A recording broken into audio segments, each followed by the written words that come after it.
Chapter 17. On the Road Again. "Let's wander away," Melinda suggested. Mattie looked at her in surprise, wondering what she meant. "I'm tired of the same old thing." "Okay, let's wander away," Lydia agreed. "Where shall we go?" "To Kelowna." Mattie's eyes opened wide. "Kelowna, Iowa?" "Yeah, let's go with Anna. She's going up there to work, and we ought to go along." She motioned to the three of them. "I'm ready to see other country." Mattie laughed. Never in her wildest dreams did she expect Melinda to be so daring. "What would we do?" Lydia asked. "Oh, find work. You know as well as I that there's always some poor mother needing working girls like us. What's holding us here in Reno County anyway?" They looked at each other and shrugged. Mattie thought of Sam and wondered if their friendship would fade if she left. She didn't want that to happen. But really, they could always write letters, and it would be fun seeing other country. "Nothing's holding us here," Melinda insisted. "Yeah, let's go along," Lydia agreed.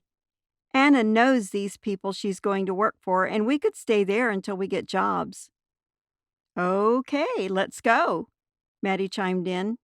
She wasn't accustomed to pulling up stakes and leaving whenever she got the whim, but traveling with her cousins sounded like great adventure.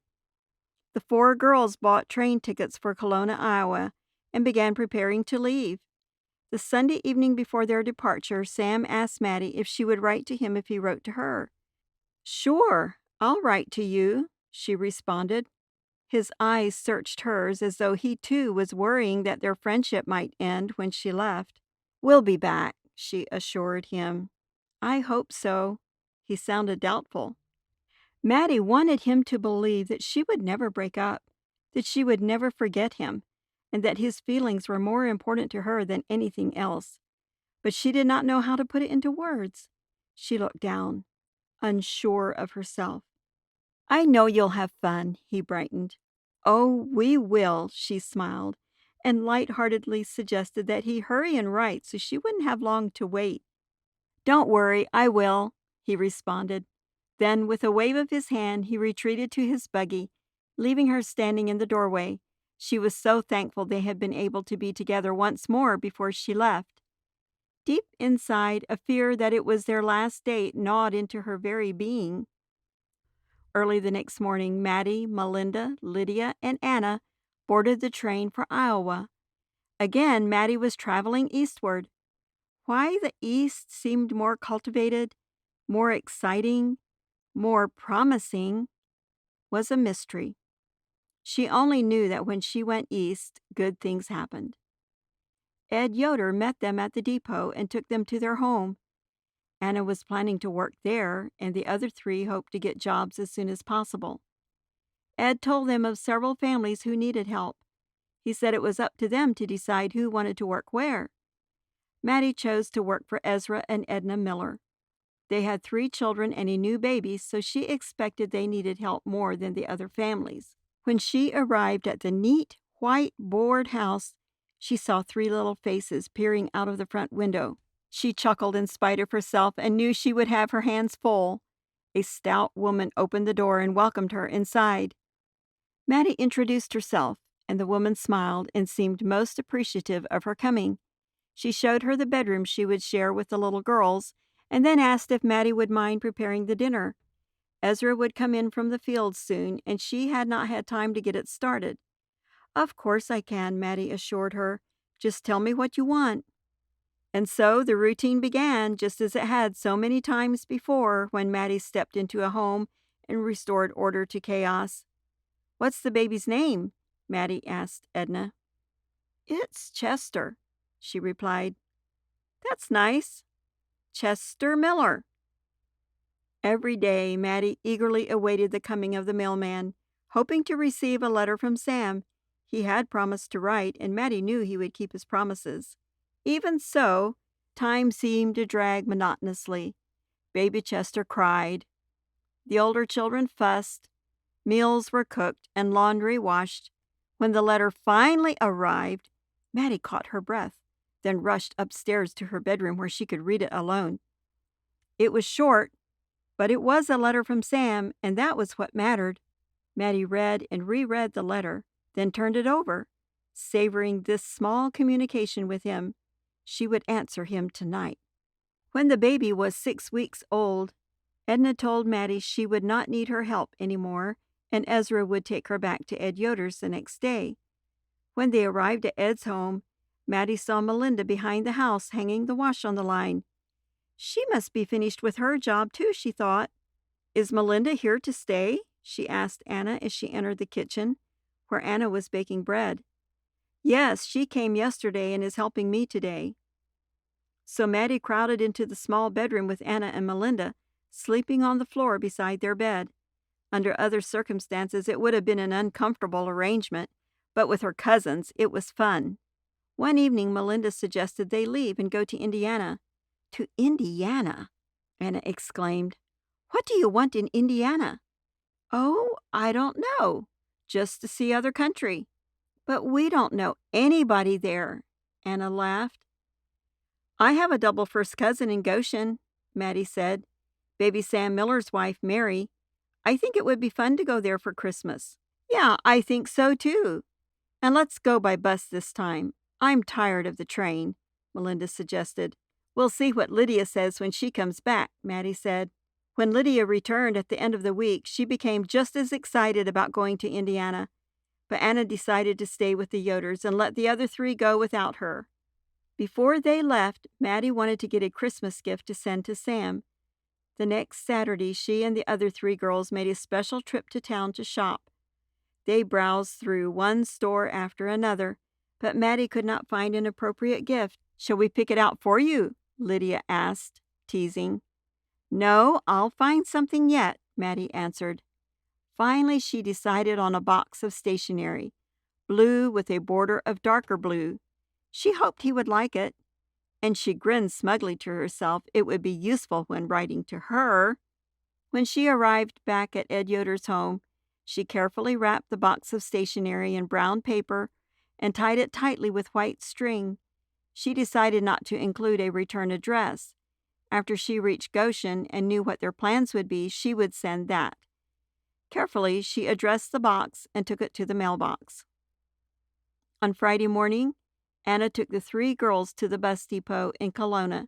She bade them goodbye, and Mattie wondered if she really wanted to stay or if she felt obligated to help the Yoders. They would certainly miss her. Christmas was spent with her cousin Mary and her husband Sam, but after the holiday passed, Melinda once more decided to move on. This time, she wanted to go to Bern. It was only a few hours from Goshen, and she knew some of the Swartzes who lived there. She said she had heard that the young people there did something special for New Year's and wanted to get in on that this year. So once again, Mattie and Lydia followed, traveling by bus. Isn't this something? Mattie laughed as they settled into the overstuffed seats. I wonder what Mother would think if she knew how many places I've visited since I left New Mexico. She'd probably think you have itchy feet or something, Lydia replied. It's Melinda who has the itchy feet. She's the one who's always coming up with some new place to visit.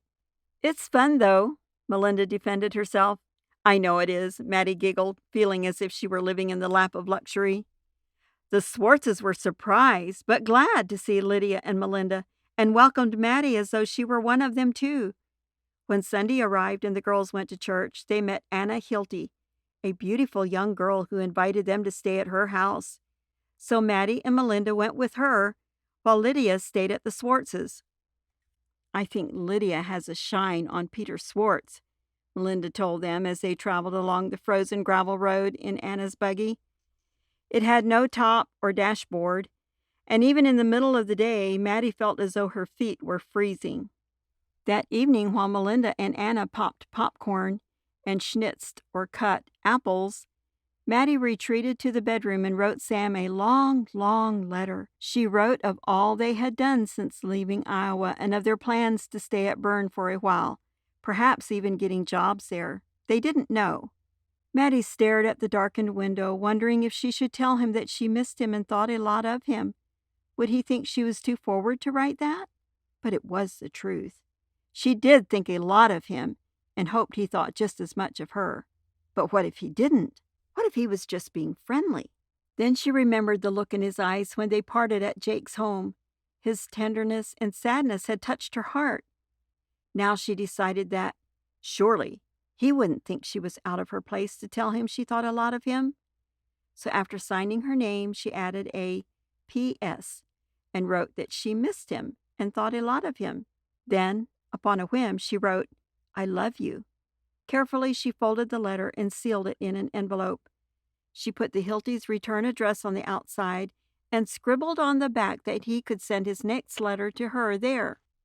Carefully, she folded the letter and sealed it in an envelope. She put the Hilty's return address on the outside and scribbled on the back that he could send his next letter to her there. Then she wrote a second letter to Mother, telling her of her travels and giving her the Hilty address too. On New Year's Eve, Anna advised them to get naps in the afternoon because they wouldn't be getting much sleep that night. "What are we going to do?" Mattie asked. "Sing the New Year in. Have you ever done it?" Melinda and Mattie looked at each other and laughed. They weren't up on all these things. "No. How do you do it?" "In the middle of the night, we get up and go from house to house and sing songs to the people, wishing them a Happy New Year." "Oh, that sounds like fun," Melinda squealed. Mattie was amused. Melinda thought anything was fun. That night, they started around 3 o'clock with the wind blowing its icy blasts from the north, and with no tops on their buggies and no dashboards. They and a crowd of other young people traveled slowly through the countryside, stopping at the homes of people they knew, and sang for them. Most of the people came groggily to the door and offered them something to eat and drink. But one man, with more money than time, handed them each a nickel and told them to buy themselves candy bars. When daylight crept over the land, washing the world in light, Mattie expected they would go back to the Hiltys, but instead they continued on, singing until the middle of the forenoon. By then, the wind had died down. Her hands and feet still felt like wooden clubs, and her nose like an enormous icicle. The next week, Mattie found a job helping another new mother, and just as before, the routine of keeping a household running smoothly became second nature, blurring the passing of time. Whenever she had a chance to speak with one of the Hiltys, whether at church or in town, she asked if she had received a letter. Their answer was always the same: "No, not yet."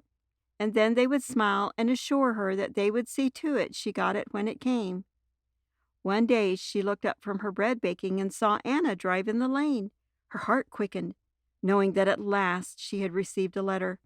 She washed her hands and hurried to the front door to invite her inside. "Well, you got a letter, but it's not from Kansas." She handed the white envelope to her. Mattie reached for it, bitterly disappointed that it wasn't from Sam. It had no return address and was postmarked in Plain City, Ohio. Immediately she recognized Mother's handwriting. "Plain City?" she thought.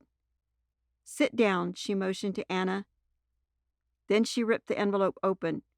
"Oh my," she gasped. "What is it?" Anna questioned.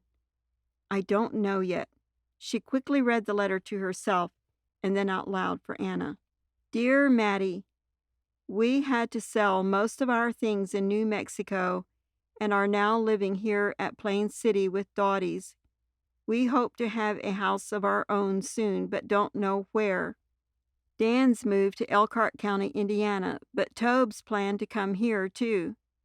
Everybody is moving out of New Mexico because things have gone from bad to worse.